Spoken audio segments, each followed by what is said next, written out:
Hello friends, स्वागत है आपका एक बार फिर से doctor Dhirendra Kumar botany class tutorial में। और आज हम जो टॉपिक लेकर आए हैं वो है बीएससी सेकंड ईयर के एनाटॉमी पेपर का टॉपिक। और टॉपिक का नाम है the concept of stem cells in plants. Now सबसे पहले अपन बात करते हैं कि स्टेम सेल क्या है, या आप स्टेम सेल से क्या मतलब समझते हैं, व्हाट इज स्टेम सेल।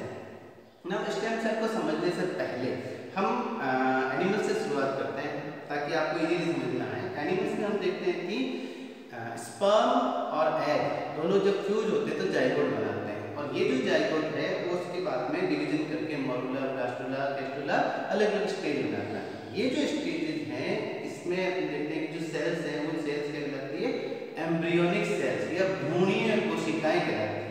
और इन भ्रूणीय कोशिकाओं से ही बाद में जाकर किसी जीव के सारे ऑर्गन्स और टिश्यूज का निर्माण होता है। तो ये जो ऑर्गेनिक सेल्स होती है जो बाद में किसी भी सेल के अंदर डिफरेंशिएट हो सकती है, विविधीकृत हो सकती है, इन्हीं को हम क्या बोलते हैं, स्टेम सेल बोलते हैं। अब अगर प्लांट की बात करें, इसका मतलब प्लांट में भी कोई ऐसी सेल्स हैं जो प्लांट के किसी भी भाग को बना सकती है। एक और कंसेप्ट आता है यहाँ पर टोटिपोटेंसी सेल या पूर्ण सक्रियता का, जिसको हमने एक अलग वीडियो के अंदर पूरा सेपरेट वीडियो अपना बीएससी थर्ड ईयर के पेपर का वीडियो है, इसमें टोटिपोटेंसी क्या और टोटिपोटेंसी सेल्स क्या उसके बारे में बताया गया है। तो आप इसी चैनल के ऊपर उसका वीडियो देख सकते हैं। तो वो एक अलग कंसेप्ट है टोटिपोटेंसी का। स्टेम सेल का मतलब अगर अपन एक सिंपल डेफिनेशन देना जाए कि स्टेम सेल क्या है, तो उसमें दो कंडीशन है। एक कि वो सेल जो स्वयं को रिन्यू कर सकती है, यानी कि जिसमें ऐसी प्रॉपर्टी जो क्लोनल या क्लोनोजेनिक प्रॉपर्टी, क्लोनोजेनिक प्रॉपर्टी मतलब क्लोन बनाने की, यानी कि वो स्वयं को रिन्यू कर सके, एज सच क्लोन बना सके सेम प्रॉपर्टीज के साथ में। और दूसरा वो डिफरेंशिएट भी हो सके किसमें, अदर सेल टाइप के अंदर। अब अदर सेल टाइप अगर प्लांट की बात करें, यहाँ पर अपन देखते हैं कि डिफरेंट प्रकार के टिश्यू और उसके बाद में ऑर्गन्स बनते हैं। टिश्यू की बात करें, जाइलम है, फ्लोएम है, ठीक है। और अगर अपन ऑर्गन्स की बात करें तो लीफ है, स्टेम है, रूट है, ये सब इसके ऑर्गन्स कहलाएंगे। तो सिंपली हम देख रहे हैं कि स्टेम सेल्स कौन क्या है, अगर सिंपल लैंग्वेज में बोले तो वो प्रीकर्सर सेल या वो प्राइमरी सेल्स जिनके अंदर स्वयं का क्लोन बनाने की या स्वयं को रिन्यू करने की प्रॉपर्टी हो, और साथ साथ में जो डिफरेंशिएट भी, जो ऐसी सेल्स बना सके जो डिफरेंशिएट हो सके अलग अलग ऑर्गन्स के अंदर या अलग अलग टिश्यूज के अंदर, उसी को अपन क्या बोलेंगे, स्टेम सेल बोलेंगे। नाउ अपन जब प्लांट की बात कर रहे हैं तो इस कंसेप्ट को अपन अलग कंसेप्ट के तौर पर यूज मानते हैं, क्योंकि प्लांट में अपन देखते हैं कि इतना इजी नहीं है स्टेम सेल को पहचानना। जैसे अपन बात करें कि शुरुआती दौर के अंदर या कन्वेंशनल एनाटॉमी के अंदर हम मानते हैं कि जो एपिकल मेरिस्टेम है, अब एपिकल मेरिस्टेम की पोजीशन दो जगह पर हो सकती है, या तो शूट में हो सकती है या रूट में हो सकती है। जैसे न्यूमैन एनाटॉमी के जिसको अपन एनाटॉमी बोलते हैं, उन्होंने ये कंसेप्ट दिया है शूट एपिकल मेरिस्टेम का और रूट एपिकल मेरिस्टेम का, यानी कि तने के शीर्ष पर जो मेरिस्टेम मिलता है और रूट के ऊपर जो मेरिस्टेम मिलता है, उस मेरिस्टेम को हम क्या कह सकते हैं, स्टेम सेल कह सकते हैं। लेकिन क्या वास्तव में संपूर्ण मेरिस्टेम जो है वो स्टेम सेल की कोशिकाएं होती है, देखते हैं, डिस्कस करते हैं अपन। तो पहले अपन बात करते हैं मेरिस्टेम क्या है, व्हाट इज मेरिस्टेम। मेरिस्टेम या विभिज्योत्तक किसको बोलते हैं, विभिज्योत्तक जैसे हिंदी में शब्द का अर्थ है विभिज्योत्तक, यानी विभाजन करने वाला उत्तक, यानी कि वो टिश्यू या वो ग्रुप ऑफ सेल्स जो लगातार विभाजित कर सकती है और दूसरी कोशिकाओं का निर्माण कर सकती है, इसी को अपन क्या बोलते हैं, मेरिस्टेम बोलते हैं। और कन्वेंशनल एनाटॉमी में हम देखते हैं कि मेरिस्टेम की पोजीशन कहां पर है, कन्वेंशनल में या तो शूट के एपिकल पोजीशन पर है या रूट के एपिकल पोजीशन पर है। इसके अलावा अपन देखते हैं कि एक लेटरल मेरिस्टेम भी होता है, पार्श्वीय विभिज्योत्तक, जिससे अपन देखते हैं कि रूट्स, लेटरल रूट्स का निर्माण होता है, जो कि लेकिन वो डिफरेंशिएटेड सेल से बनता है, क्योंकि पार्श्वीय रूट्स का निर्माण, लेटरल रूट्स का निर्माण पेरिसाइकल से होता है, जो कि एक प्रकार की डिफरेंशिएटेड या विविधीकृत कोशिका है। तो यहाँ अपन बात करेंगे मेनली किसकी, शूट एपिकल मेरिस्टेम की और रूट एपिकल मेरिस्टेम की। इसके अलावा भी अपन देखते हैं कि एक जगह पर मेरिस्टेमेटिक कोशिका और होती है, और वो कौन सी होती है? प्रोकैम्बियम कोशिका। अब प्रोकैम्बियम क्या है? तो पहले अपन कैम्बियम समझते हैं कि कैम्बियम क्या होती है, फिर अपन प्रोकैम्बियम समझेंगे। हालांकि ये कंसेप्ट बहुत बेसिक कंसेप्ट है, आपने छोटी क्लासेस के अंदर पढ़ा होगा कि कैम्बियम क्या होती है, या एधा हिंदी में बोलते हैं अपन उसको एधा। एधा कहाँ पर होती है? जो वेस्कुलर बंडल होता है, उस वेस्कुलर बंडल के ऊपर यहाँ पर अपन देखते हैं कि अगर वो ओपन प्रकार का मतलब जिसमें विद्युत वृद्धि होती रहती है, तो वहां पर अपन देखते हैं कि कुछ लेयर्स होती है जाइलम और फ्लोएम के बीच में, कुछ लेयर होती है जाइलम और फ्लोएम की कोशिकाओं के बीच में, जैसे ये बंडल है, ठीक है। इसमें यहाँ पर जाइलम कोशिकाएं हैं, जाइलम कोशिका और ये फ्लोएम कोशिका है। तो इनके बीच में एक लेयर होती है, 2 या 3 लेयर कोशिकाओं की, जो कि लगातार विभाजन कर सकती है, जिसको अपन बोलते हैं कैम्बियम, ठीक है। और ये जो कैम्बियम है, इसकी कुछ कोशिका जो है भ्रूण के अंदर, जो बीज होता है, भ्रूण होता है, बीज के अंदर जो भ्रूण है उसके अंदर भी इसकी प्रीकर्सर कोशिकाएं मौजूद होती है, जिसको अपन क्या बोलते हैं? प्रोकैम्बियम बोलते हैं। तो यहाँ पर इस कैम्बियम की बात नहीं कर रहे, अपन बात कर रहे हैं प्रोकैम्बियम की। तो प्रोकैम्बियम की कोशिकाओं को भी आज की तारीख में साइंटिस्ट जो है रिसेंटली मानते हैं कि वो भी प्लांट की स्टेम सेल्स हो सकती हैं। अब हम देखते हैं कि ये जो स्टेम सेल्स हम बात कर रहे हैं, चाहे शूट एपिकल मेरिस्टेम में बात करें, रूट एपिकल मेरिस्टेम में बात करें, तो चूंकि इनकी पोजीशन फिक्स है एपिकल मेरिस्टेम में, लेकिन यहाँ बात आती है कि क्या सारी एपिकल कोशिकाएं या पूरी मेरिस्टेम की कोशिकाएं अपने आप में स्टेम सेल्स हैं या नहीं? तो यहाँ पर बात करते हैं properties of shoot meristem and root meristem, ठीक है। यहाँ अपन देखते हैं कि स्कोफेल्ड ने एक कंसेप्ट दिया, निच कंसेप्ट। और निच कंसेप्ट क्या है स्कोफेल्ड का?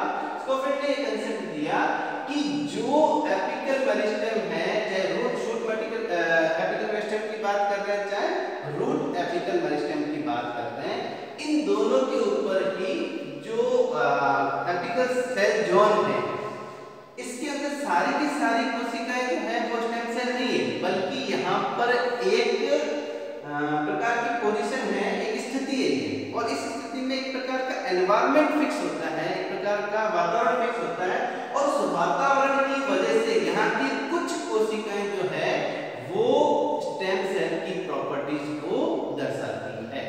यानी कि फिक्स हो गया, सारी मेरिस्टेमेटिक कोशिकाएं स्टेम सेल नहीं है, बल्कि ये एक प्रकार का छोटा एनवायरनमेंट है, ये जिसको अपन माइक्रो एनवायरनमेंट को अपन बोलते हैं, निच है।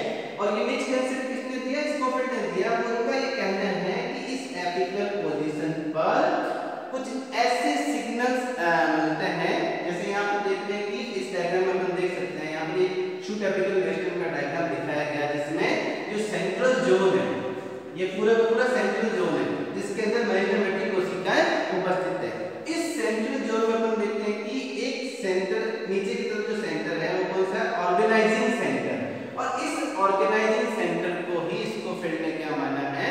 ये एक प्रकार का निच है या माइक्रो एनवायरनमेंट है, जो इस प्रकार के सिग्नल ट्रांसमिट करते हैं, सिग्नल ट्रांसडक्शन करता है, जिसकी वजह से कुछ जीन्स, होम्योबॉक्स जीन, जिनको नाम दिया है WUS, उस जीन्स या WS जीन होम्योबॉक्स जीन है, और ये होम्योबॉक्स जीन जो है वही क्या करती है? एक प्रकार का प्रोटीन एक्सप्रेशन करती है, CLB3 प्रोटीन, और इसकी वजह से जो बनती सेल्स है वो कौन सी है? स्टेम सेल्स कहलाती है। लेकिन यहाँ पर हम देखते हैं कि जो CLB है, इसका नेगेटिव फीडबैक भी होता है। जैसे जैसे CLB बनता जाता है, ये इस ऑर्गेनाइजिंग सेंटर की साइज को निर्धारित करता है, यानी कि ये साइज फिक्स रहती है, ये माइक्रो एनवायरनमेंट फिक्स रहता है, ये जो निच है ये निच फिक्स रहता है। इसका मतलब एक नेगेटिव मैकेनिज्म है इसकी, प्रोटीन की, जिसकी वजह से ये एक सदैव माइक्रो एनवायरनमेंट का निर्माण होता रहेगा, और इस माइक्रो एनवायरनमेंट के अंदर बनने वाली कोशिकाएं ही क्या होगी? एक्चुअल रूप से स्टेम सेल कहलाएगी, ना कि पूरे मेरिस्टेमेटिक सेल जो है वो कहलाएगी। इसका मतलब क्या हो गया कि जो इस निच के संपर्क वाली कोशिकाएं हैं वो आइदर या तो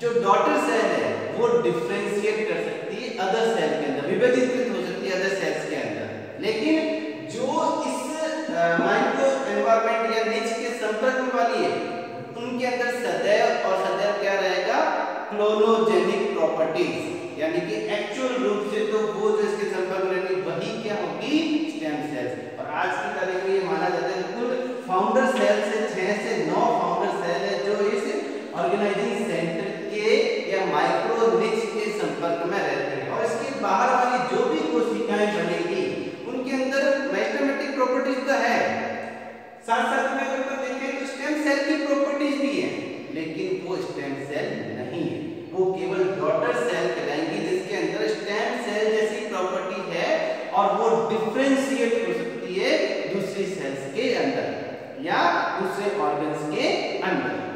इसका मतलब फिक्स हो गया कि स्टेम सेल अपने आप में बहुत लिमिटेड होती है और कुछ फाउंडर सेल के द्वारा ही निर्धारित होती है। सेम टू सेम पोजीशन अगर अपन बात करें, अपने बात करेंगे किसकी, प्रॉपर्टीज ऑफ शूट मेरिस्टेम और रूट मेरिस्टेम की। तो अगर शूट की अपन बात कर रहे हैं, देन अपन बात कर रहे हैं कि रूट के अंदर जैसे इसकी पोजीशन अपन ने बात की शूट के अंदर एपिकल मेरिस्टेम, वैसे रूट के अंदर अपन देखते हैं कि जो एपिकल पोजीशन होती है उस एपिकल पोजीशन के ऊपर एक मेरिस्टेमेटिक टिश्यू या मेरिस्टेमेटिक जोन होता है, विभज्योतकी जोन या रीजन, जिसके अंदर ये मेरिस्टेमेटिक कोशिकाएं होती है। और यहाँ पर भी अपन देखते हैं इस मेरिस्टेमेटिक कोशिकाओं के जस्ट पीछे, ये मेरिस्टेमेटिक जोन के जस्ट पीछे एक वैक्यूलेटेड रीजन होता है, एक रिक्तिका जैसा क्षेत्र होता है छोटा, जिसको अपन क्यूसेंट या शांत केंद्र बोलते हैं, क्यूसेंट सेंटर। आगे जब अपन टॉपिक लेंगे जिसमें अपन डिटेल में समझाएंगे रूट एपिकल मेरिस्टेम को, तब अपन डिटेल में समझाएंगे क्यूसेंट सेंटर क्या है। यहाँ अपन केवल समझने की कोशिश कर रहे हैं कि स्टेम सेल कहाँ पर है और रूट में और शूट में, यानी शूट एपिकल मेरिस्टेम और रूट एपिकल मेरिस्टेम में उसकी पोजीशन कहाँ पर है। तो ये जो क्यूसेंट सेंटर है जस्ट लाइक ऑर्गेनाइजिंग सेंटर काम करता है, शूट में जैसे ऑर्गेनाइजिंग सेंटर काम करता है वैसे वैसे यहाँ पर क्यूसेंट सेंटर काम करता है। यानी कि इस क्यूसेंट सेंटर के संपर्क में रहने वाली कोशिकाएं मेरिस्टेमेटिक कोशिकाएं तो एक्चुअल रूप से स्टेम सेल्स होती है, और इस क्यूसेंट सेंटर से बाहर वाली सारी मेरिस्टेमेटिक कोशिकाएं उनमें स्टेम सेल जैसी प्रॉपर्टीज तो है, लेकिन वो डॉटर सेल्स है और वो डिफरेंशिएट हो सकती है अदर सेल या अदर ऑर्गन्स के अंदर। तो अगर अपन कंसेप्ट की बात करें, क्योंकि अपन मेन किसके ऊपर बात कर रहे हैं, स्टेम सेल्स के कंसेप्ट के ऊपर बात कर रहे हैं, तो स्टेम सेल की पोजीशन जो है वो एक तो पहले क्या है कि उनकी कुछ संख्या लिमिटेड है, 6 से लेकर 9 तक फाउंडर सेल हो सकती है, चाहे वो शूट एपिकल मेरिस्टेम की बात करें चाहे रूट एपिकल मेरिस्टेम की बात करें। ठीक है, ये तो हो गई उनकी पोजीशन और नंबर की बात। Then are stem cells differentiate from other meristematic cells, अभी अपन ने बिल्कुल बात की है कि जो सारी के सारी मेरिस्टेमेटिक सेल्स है, चाहे वो रूट एपिकल मेरिस्टेम की बात करें चाहे शूट एपिकल मेरिस्टेम की बात करें, सारी की सारी मेरिस्टेमेटिक सेल्स स्टेम सेल्स नहीं होती है। केवल अगर शूट एपिकल मेरिस्टेम की बात करें तो ऑर्गेनाइजिंग सेंटर के संपर्क में रहने वाली, और अगर रूट एपिकल मेरिस्टेम की बात करें तो क्यूसेंट सेंटर के संपर्क में रहने वाली कुछ फाउंडर कोशिकाएं ही क्या होती हैं, स्टेम सेल्स होती हैं। एक और डिफरेंस इसमें देखने को मिला कि जो एक्चुअल स्टेम सेल्स हैं उनके अंदर जो वैक्यूल है वो बाकी की डॉटर मेरिस्टेमेटिक सेल्स से थोड़ी बड़ी होती है। फिजिकल अगर अपन बात करें उनके अंदर डिफरेंसेस की, तो ये फिजिकल डिफरेंस है कि जो एक्चुअल स्टेम सेल्स है उनके अंदर वैक्यूल की साइज बाकी की मेरिस्टेमेटिक कोशिकाओं से थोड़ी बड़ी होती है। तो ये अपना क्वेश्चन हो गया कि are stem cells different from other meristematic, yes obviously they are different from other meristematic cells in physical basis as well as in clonogenic properties. Okay, these are the stem cells. Now next is the role of positional information. Positional information की अपन बात कर चुके हैं कि इनकी position fix है, कहां पर है, एपिकल मेरिस्टेम के अंदर, चाहे वो शूट एपिकल मेरिस्टेम हो चाहे रूट एपिकल। इसके अलावा एक पोजीशन कहां पर है जो अपन ने बात की, कहां पर, प्रोकैम्बियम के अंदर। अब इन प्रॉपर्टीज को हम प्रूफ कैसे कर सकते हैं, इसके दो तरीके हो सकते हैं। एक, या तो हम इनको आइसोलेट करें, इन सेल्स को कंप्लीटली आइसोलेट करें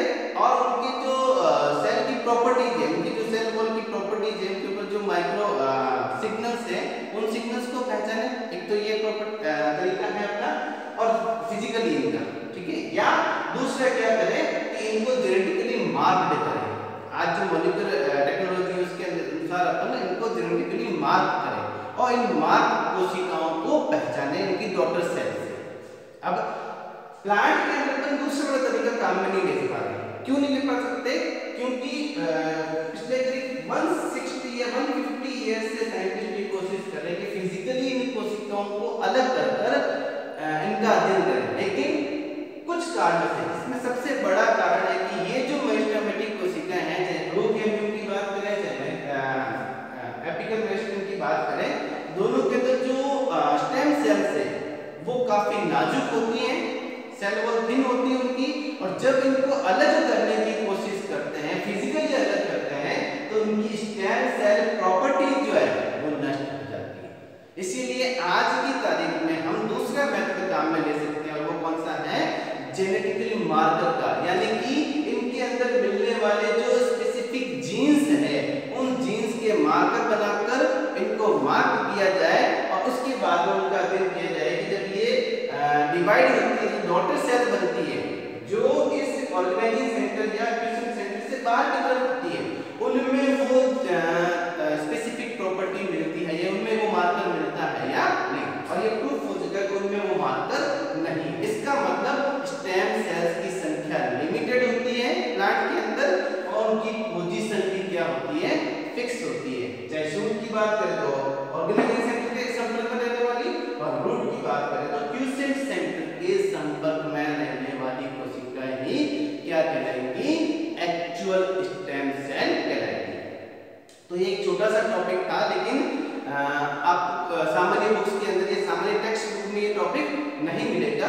कई बार स्टूडेंट्स की ये क्वेश्चन रहता है कि सर ये इस कंसेप्ट को समझाइए कि स्टेम सेल का कंसेप्ट क्या है। तो इसीलिए आज मैंने ये टॉपिक लिया है, और इस टॉपिक के कुछ पीडीएफ भी है जो मैं वीडियो के लिंक में नीचे डिस्क्रिप्शन के अंदर इनका लिंक शेयर करूंगा, जहां से आप आसानी से इनको जो रिसर्च पेपर इनके ऊपर उनको भी पढ़ सकते हैं। तो उम्मीद करता हूं कि टॉपिक आपको अच्छा लगा होगा।